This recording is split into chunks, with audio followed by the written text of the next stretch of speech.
Fl-isfond tal-ħidma l-iżvilupp ekonomiku u l-eliminazzjoni tad-deficit, il-Caritas qed taspira li jkollna pajjiż fejn ħadd ma jbagħat il-faqar u l-esklużjoni soċjali, fejn ħadd ma jħossu waħdu u fejn il-familja u s-sens ta' komunità jibqgħu l-ogħla valuri li nħadnu u li naħdmu għalihom.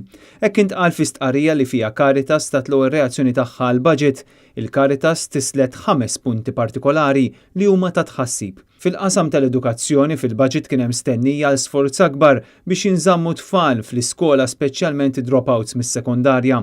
Għalhekk hemm il-bżonn ta' inċentivi għal familji li tfal tagħhom jifqu jattendu l-iskola.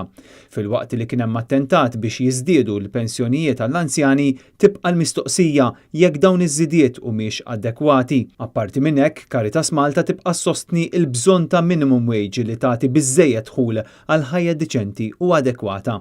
Fl-istqarrija jintqal li hemm bżonn sforz akbar fil-ġlieda kontra droga filwaqt li Caritas tibqa' tittama li l-aċċess b'mod legali għal kannabis jibqa' biss għal skopijiet mediċinali.